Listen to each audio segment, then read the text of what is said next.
ঈদের সব ছবি থেকে এগিয়ে রকস্টার হলে দর্শক টানছে নতুন মুক্তি পাওয়া সিনেমা রোদ। নরসিংদী জেলা তুলে ধরবে এবারের ইত্যাদি। অভিনেতা সিয়াম আহমেদের বুকে থাকা ট্যাটু ঘিরে সামাজিক যোগাযোগ মাধ্যমে ছড়িয়েছে নানা গুজব। দর্শক সবাইকে আমন্ত্রণ, শুরু করছি Walkar footwear presents showbiz and style 24। দেশ বিদেশের বিনোদনের নানা খবর সাথে নিয়ে আছি আমি শাহরিন জেবিন। ঈদের সিনেমা মানেই তারকার ঝলক, দর্শকের উন্মাদনা আর বক্স অফিসের লড়াই। তবে এবারে সেই লড়াইয়ে যুক্ত হয়েছে ভিন্ন ভিন্ন স্বাদের গল্প। অ্যাকশন থ্রিলার থেকে সাহিত্য নির্ভর কাহিনী, মোট 8টি নতুন সিনেমা নিয়ে জমে উঠেছে দেশের প্রেক্ষাগৃহগুলো। দীর্ঘদিন পর তরুণ দর্শকদের বড় একটি অংশকে আবারও হলমুখী করেছে ঈদের এই আয়োজন। জানাবো ঈদ ঘিরে সিনেমা নিয়ে দর্শকদের উন্মাদনার গল্প। হল সংখ্যা ও শোয়ের হিসেবেও চলছে হাড্ডাহাড্ডি প্রতিযোগিতা। দেশ জুড়ে সর্বোচ্চ 103টি প্রেক্ষাগৃহে মুক্তি পেয়ে এগিয়ে আছে রকস্টার। স্টার সিনেপ্লেক্সের 9টি শাখায় ছবিটি পেয়েছে সর্বোচ্চ 35টি শো। 18টি শো নিয়ে দ্বিতীয় স্থানে রয়েছে রোদ, আর বনলতা সেন ও মালিক পেয়েছে 10টি করে শো। ঈদে মুক্তি পাওয়া রকস্টার, রোদ, বনলতা সেন, মালিক, মাসুদ রানা, পিনিক, অফিসার ও তছনছ প্রতিটি ছবি দর্শক টানতে মরিয়া। ব্লকবাস্টার সিনেমাসে চলছে 6টি সিনেমা, আর লায়ন সিনেমাসে প্রতিদিন সর্বোচ্চ 8টি শো নিয়ে আধিপত্য ধরে রেখেছে রকস্টার। তারকা গল্প আর দর্শকের ভালোবাসা সব মিলিয়ে ঈদের বড় পর্দায় এখন উৎসবের আমেজ। শেষ পর্যন্ত কে জিতবে বক্স অফিসের মুকুট, তার উত্তর মিলবে আগামী কয়েক দিনের দর্শক উপস্থিতিতেই। Desk report, channel 24। এবারের ঈদের আমেজে সিনেমা হলে দর্শক টানছে রোদ। উৎসবের এই সময়ে সিনেপ্লেক্সে বসে নিজেদের পরিবারের সাথেই ছবিটি দেখতে তাই তো হাজির হয়েছিল রোদ টিম। শুধুই দর্শকদের প্রতিক্রিয়া নয়, তারা এসেছিলেন নিজেদের সৃষ্টিকে বড় পর্দায় সপরিবারে উপভোগ করতে। সিনেমা হলের অন্ধকার ঘরে পরিবার পরিজনকে পাশে নিয়ে রূপালী পর্দায় নিজেদের অভিনয় আর গল্পগাথা মিলিয়ে এক অন্য রকম অনুভূতির কথা জানিয়েছেন তারকারা। মোস্তাফিজুর নূর ইমরান, নাজিফা তুষির সাথে ঈদের পঞ্চম দিনে রোদ উপভোগ করতে উত্তরা সেন্টার পয়েন্টে সিনেপ্লেক্সে আরও এসেছিলেন চঞ্চল চৌধুরী ও শ্যামল মাওলার মতো তারকারাও। প্রত্যেকটা ফ্রেমের ইমোশনগুলো আমি ফিল করতে পারলাম এবং সেই জায়গা থেকে মানে রোদ আসলে দেখার সিনেমা না, অনুভবের সিনেমা। দুর্দান্ত জার্নি করিয়েছে আমাদের দর্শক হিসেবে আমাদেরকে। সো আমি টপ নচ পারফরমেন্স বলবো। আমার সিনিয়র বা তারা আমাদের কাজ দেখে অ্যাপ্রিশিয়েট করতেছে বা ভালো লাগা খারাপ লাগা অনুভূতি শেয়ার করছে, এটা তো একটা ব্লেসিং এর মতো। দেশের ইতিহাস, ঐতিহ্য আর শিকড়ের গল্প নিয়ে আবারও দর্শকদের সামনে হাজির হচ্ছে জনপ্রিয় ম্যাগাজিন অনুষ্ঠান ইত্যাদি। এবারের পর্বের গন্তব্য প্রাচীন জনপদ নরসিংদী। আগামী 5 জুন শুক্রবার রাত 8টার বাংলা সংবাদের পর বাংলাদেশ টেলিভিশনে প্রচারিত হবে এই অনুষ্ঠানটি। 90-এর দশক থেকে স্টুডিওর গণ্ডি পেরিয়ে দেশের ইতিহাস ও ঐতিহ্যকে তুলে ধরছেন হানিফ সংকেত। সেই ধারাবাহিকতায় এবারে বেছে নেওয়া হয়েছে নরসিংদীকে। জেলার ইতিহাস, সংস্কৃতি, পুরাকীর্তি এবং মানুষের জীবন যাপনের নানা অনুষঙ্গ উঠে আসবে এবারের পর্বে। দর্শকদের জন্য থাকছে বিনোদনের পাশাপাশি শেকড়কে নতুন করে জানার সুযোগ। দর্শক, এবারে 1 মিনিটে জেনে নেব দেশ বিদেশের বিনোদনের কিছু আলোচিত খবর। দেশের প্রেক্ষাগৃহে আলোচনার জন্ম দেওয়া শাকিব খান অভিনীত রকস্টার এবার মুক্তি পাচ্ছে আন্তর্জাতিক অঙ্গনে। সিনেমাটি যুক্তরাষ্ট্র, কানাডা ও যুক্তরাজ্যে মোট 41টি থিয়েটারে প্রদর্শিত হবে বলে জানিয়েছেন সংশ্লিষ্টরা। অভিনেতা সিয়াম আহমেদের বুকে থাকা ট্যাটু ঘিরে সামাজিক যোগাযোগ মাধ্যমে ছড়িয়েছে নানা গুজব। কিছু নেটিজেন এটিকে ইলুমিনাতি সংক্রান্ত বলে দাবি করলেও পপ কালচার ও প্রতীকী বিশ্লেষণ অনুযায়ী ট্যাটুটি মূলত সিনেমার ডার্ক ফ্যান্টাসি চরিত্রের অংশ, যার সঙ্গে ইলুমিনাতির কোনো বাস্তব সম্পর্ক নেই। দক্ষিণী তারকা রাশমিকা মান্দানার পারিশ্রমিক নিয়ে নতুন করে শুরু হয়েছে আলোচনা। গুঞ্জন উঠেছে শহীদ কাপুরের বিপরীতে ককটেল 2 সিনেমা অভিনয়ের জন্য প্রায় 15 কোটি টাকা পারিশ্রমিক নিচ্ছেন এই পুষ্পা খ্যাত অভিনেত্রী। 200 কোটি টাকার অর্থ পাচার মামলায় বলিউড অভিনেত্রী জ্যাকলাইন ফার্নান্দেজকে ঘিরে নতুন মোড় নিয়েছে আইনি লড়াই। দিল্লির এক আদালত জানিয়েছে, এই মামলায় তাকে শুধু প্রতারণার শিকার হিসেবে নয়, বরং অন্যতম অভিযুক্ত হিসেবেও বিবেচনা করা উচিত। মাত্র $1 মিলিয়ন বাজেটে নির্মিত অতি প্রাকৃতিক হরর সিনেমা অবসেশন বিশ্বব্যাপী আয় করেছে $108 মিলিয়নেরও বেশি, যা হলিউডে সৃষ্টি করেছে নতুন চমক। ওপার বাংলায় এবারে প্রতিশোধের গল্প বলতে পর্দায় আসছেন মিমি চক্রবর্তী। নির্ঝর মিত্র পরিচালিত কুইন্স নামের যে সিরিজটিতে অভিনয় করছেন রাহুল দেব বাসু। জানা গেছে আগামী 12 জুন থেকে ওটিটি প্ল্যাটফর্মে স্ট্রিমিং হবে এই সিরিজটি।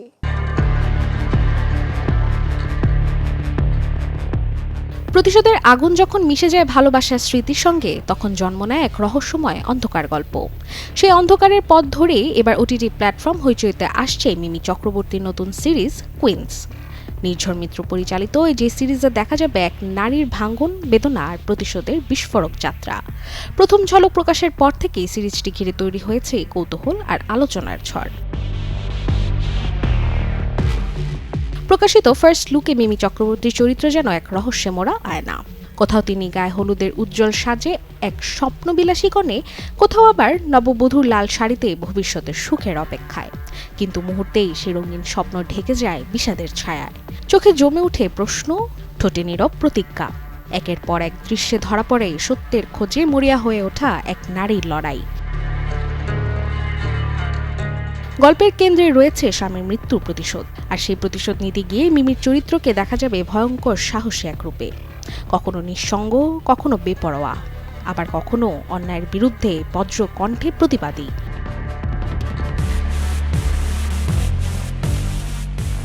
কুইন্স সিরিজটিতে আর অভিনয় করেছেন অভিনেতা রাহুল দেব বাসু, পায়েল দে, দুর্বার শর্মা, অর্ণ মুখোপাধ্যায় ও যুথাজিৎ সরকার। বিশেষ করে পায়েলদের চরিত্র থাকছে প্রতিশোধের এক ভিন্ন মাত্রা, যা গল্পকে আরো তীব্র করে তুলবে। জানা গেছে আগামী 12 জুন থেকে ওটিটি প্ল্যাটফর্ম হইচইতে স্ট্রিমিং হবে series Queens. Desk report, channel 24। এবারে ক্রাইম থ্রিলার গল্পে পুলিশের চরিত্রে পর্দায় হাজির হচ্ছেন করিশ্মা কাপুর। অভিনব দেব পরিচালনায় যে সিরিজটির নাম ব্রাউন। জানা গেছে আসছে 5 জুন থেকে জি5-এ স্ট্রিমিং হবে এই সিরিজটি। অন্ধকার শহরের ভেজা গলিতে কখনো কখনো লুকিয়ে থাকে এমন কিছু রহস্য, যা শুধু খুনের গল্প নয়, ভেঙে পড়া মানুষের ভেতরের আর্তনাদকেও সামনে নিয়ে আসে। ঠিক তেমনই এক মনস্তাত্ত্বিক অন্ধকার আর রুদ্ধশ্বাস রহস্যের জগৎ নিয়ে আসছে ওয়েব সিরিজ ব্রাউন।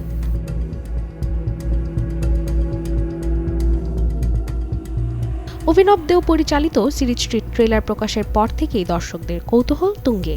এখানে কারিশমাকে দেখা যাবে রিটা ব্রাউন চরিত্রে, এক মানসিকভাবে বিধ্বস্ত, একাকী অথচ ভয়ঙ্কর দৃঢ়চেতনা পুলিশ অফিসারের হিসেবে। শহরে এক কিশোরের রহস্যজনক হত্যাকাণ্ডের তদন্তে নামেন তিনি, কিন্তু খুনের রহস্যের পাশাপাশি তাকে লড়তে হয় নিজের ভেতরের অন্ধকারের সঙ্গেও।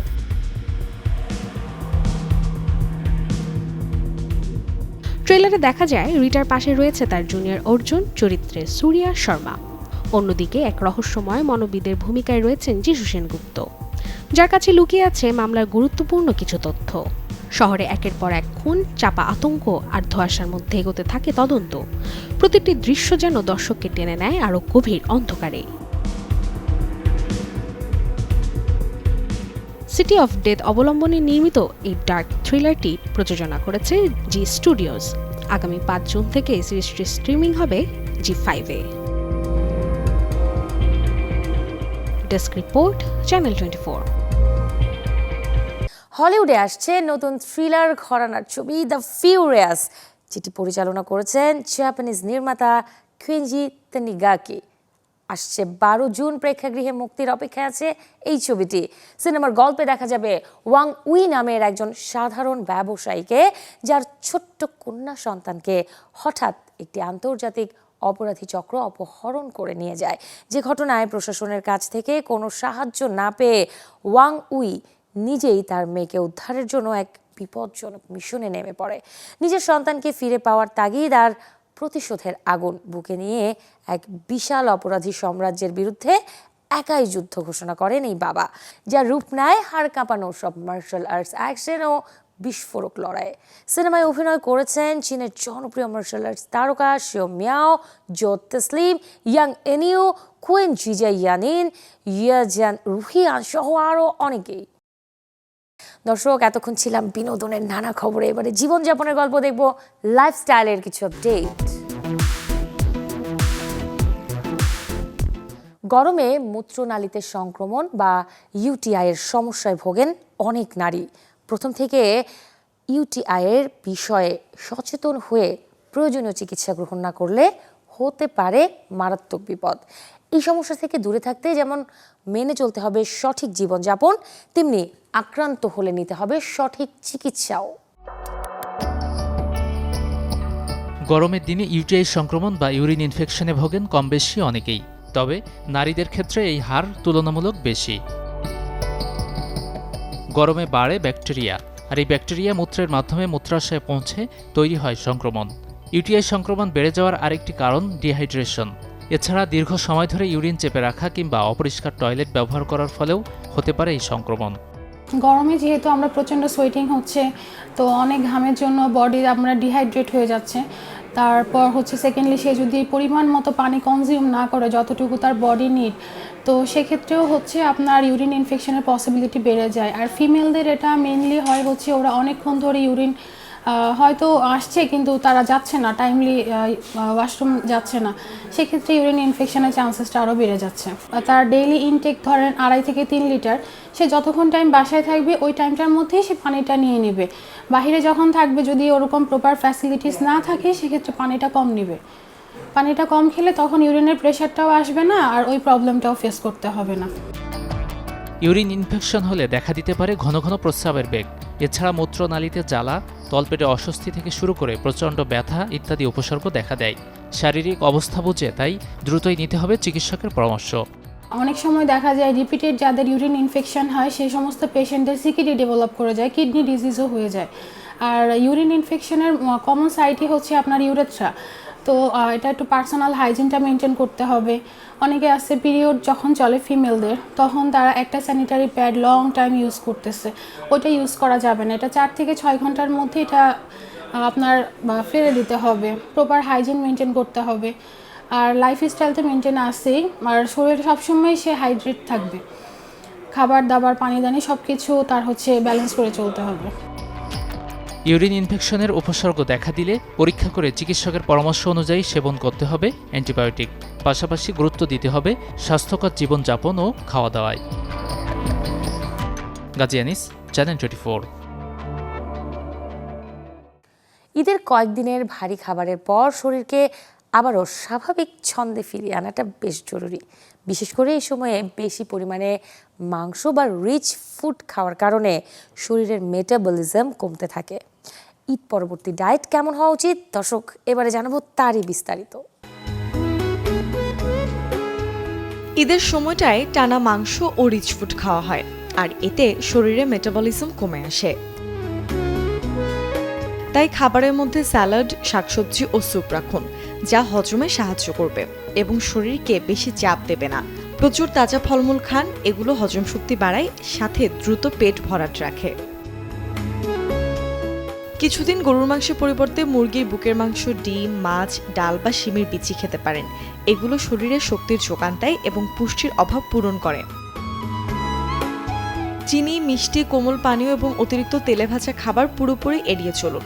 সারাদিন প্রচুর পরিমাণে পানি পান করুন, এটি শরীর থেকে ক্ষতিকর টক্সিন বের করে দিতে সাহায্য করে।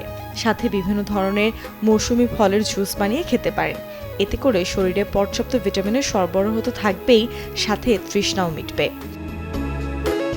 রোজকার ডায়েটে রাখুন টক দই। এই প্রোবায়োটিক অন্ত্রের ভালো ব্যাকটেরিয়াগুলোকে বাড়াতে সাহায্য করে, সাথে পাকস্থলীর স্বাস্থ্য ভালো রাখে। খাবার খাওয়ার পর অন্তত 15 থেকে 20 মিনিট হালকা হাঁটাচলা করুন, এতে হজম প্রক্রিয়া ভালো থাকে।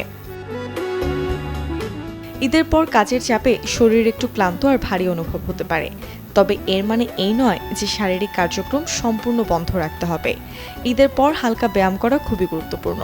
প্রতিদিন 20 থেকে 30 মিনিট ব্যায়াম করলে শরীরের মেটাবলিজম ঠিক থাকে, খাবার ভালোভাবে হজম হয়, সাথে ওজনও থাকে নিয়ন্ত্রণে। Desk report, channel 24। সুস্থ থাকতে আমরা কত কিছুই না খাই, কিন্তু পুষ্টিকর খাবার খেলেই কি শরীর ভালো থাকে? না, পুষ্টিকর খাবারও যদি ভুল নিয়মে কিংবা ভুল খাবারের সাথে মিলিয়ে খাওয়া হয় তবে উপকারের চেয়ে অপকারই বেশি হতে পারে। চলুন দর্শক, জেনে নেই কোন কোন খাবারগুলো একসাথে খাওয়া একদমই উচিত নয় তার আদ্যোপান্ত। ফল আমাদের শরীরের জন্য দারুণ উপকারী। খুব সহজে এবং দ্রুত এটি হজমও হয়ে যায়, কিন্তু ভুলটা হয় তখনই যখন আমরা ভাত বা মাংসের মতো ভারী খাবার খাওয়ার পরই ডেজার্ট হিসেবে ফল মুখে তুলি। গবেষণা বলে ভারী খাবারের সাথে ফল খেলে তা পাকস্থলীতে আটকে থাকে, ফলে শুরু হয় ফার্মেন্টেশন বা গাঁজন প্রক্রিয়া, যা থেকে তৈরি হয় গ্যাস, বুক জ্বালাপোড়া কিংবা পেট ফাঁপা। তাই ফল খেতে হবে খালি পেটে অথবা প্রধান খাবারের অন্তত 30 থেকে 40 মিনিট আগে। তালিকায় দ্বিতীয় ভুলটি হলো ঝাল খাবারের সাথে দুধ খাওয়া। দুধে থাকা কেসিন, প্রোটিন ও ফ্যাট হজম হতে বেশ সময় নেয়। অন্যদিকে ঝাল খাবার পাকস্থলীতে অ্যাসিডের ক্ষরণ বাড়ায়, ফলে এই দুয়ের মিশ্রণ সবার জন্য সহনীয় নাও হতে পারে। আবার মাংস ও দুধ জাতীয় খাবার দুটি উচ্চ প্রোটিন ও চর্বি সমৃদ্ধ। একই সাথে এমন দুটি খাবার একসাথে খেলে পরিপাক তন্ত্রের ওপর অতিরিক্ত চাপ পড়ে। অন্যদিকে স্বাস্থ্যকর মনে হলেও ফলের সাথে দই খাওয়া মোটেও বুদ্ধিমানের কাজ নয়। সেই সাথে দুধের সাথে লেবুর তীব্র অ্যাসিডের সংস্পর্শে এলে দুধের কেসিন, প্রোটিন দ্রুত জমাট বেঁধে যায়, যা হজম করা পাকস্থলীর জন্য বেশ কঠিন। তাই টক খাবার ও দুধের মাঝে অন্তত 1 ঘন্টার বিরতি রাখা জরুরি। Desk report, channel 24। ফেসবুক, ইনস্টাগ্রামে রিলস আর হোয়াটসঅ্যাপে চ্যাট এতদিন সবই ছিল ফ্রি, কিন্তু এখন থেকে কিছু কন্টেন্ট দেখতে হলে গুনতে হতে পারে সাবস্ক্রিপশন ফি। মেটা এনেছে এই 3টি জনপ্রিয় যোগাযোগ মাধ্যমের পেইড ভার্সন। কি কি সুবিধা থাকছে সাবস্ক্রিপশন করলে, চলুন জেনে আসি তা। ফেসবুক, ইনস্টাগ্রাম আর হোয়াটসঅ্যাপ, এই 3 জনপ্রিয় প্ল্যাটফর্ম বিশ্বব্যাপী কোটি কোটি মানুষের ডেইলি লাইফের অংশ। এবার সেই পরিচিত অভ্যাসেই বড় পরিবর্তন আনছে মেটার নতুন সাবস্ক্রিপশন মডেল। অনেকটা সময় পরীক্ষামূলক চালানোর পর মেটা চালু করেছে ফেসবুক প্লাস, ইনস্টাগ্রাম প্লাস এবং হোয়াটসঅ্যাপ প্লাস, যাতে ফি দিলে থাকছে কিছু অতিরিক্ত সুবিধা। তবে চ্যাট, পোস্ট কিংবা রিলস দেখা, এসব মূল ফিচার ফ্রিতেই থাকছে। ইনস্টাগ্রাম ও ফেসবুকে সাবস্ক্রাইব করলে পাবেন এক্সক্লুসিভ স্টোরি, রিলস ও লাইভ দেখার সুযোগ। পেইড ইউজারদের নামের পাশে থাকবে বিশেষ ব্যাজ, যার ফলে ক্রিয়েটররা সহজেই ডেডিকেটেড ফলোয়ারদের আলাদা করতে পারবেন। অন্যদিকে হোয়াটসঅ্যাপ প্লাস মূলত ব্যবসার জন্য। এতে কাস্টমাইজ মেসেজিং, বিজনেস প্রোফাইল সহ চ্যাটবট সাপোর্ট থাকছে অতিরিক্ত টুলস হিসেবে। আর এত কিছুর মধ্যেই মেটা ইঙ্গিত দিয়েছে সাবস্ক্রিপশনের সাথে যুক্ত হবে এআই ফিচারও। বাংলাদেশের ব্যবহারকারীদের জন্য বিষয়টি প্রযোজ্য। ফ্রিতে সোশ্যাল মিডিয়া ব্যবহার করা গেলেও এক্সক্লুসিভ কন্টেন্ট আর এআই টুলস চাইলে এখন থেকে পকেটেও হাত দিতে হবে। শরীফুল হক, চ্যানেল 24। দর্শক, এই ছিল আজকের ওয়াকার ফুটওয়্যার প্রেজেন্টস শোভিজান স্টাইল 24 এর আয়োজনে। বিনোদন ও লাইফস্টাইলের সব খবর জানতে ভিজিট করুন আমাদের ফেসবুক পেজ এবং ইউটিউব চ্যানেলে। কাল ঠিক একই সময়ে আবারও দেখা হবে। সেই পর্যন্ত সবাই ভালো থাকুন, আর দর্শক অবশ্যই চ্যানেল 24 এর সাথেই থাকুন।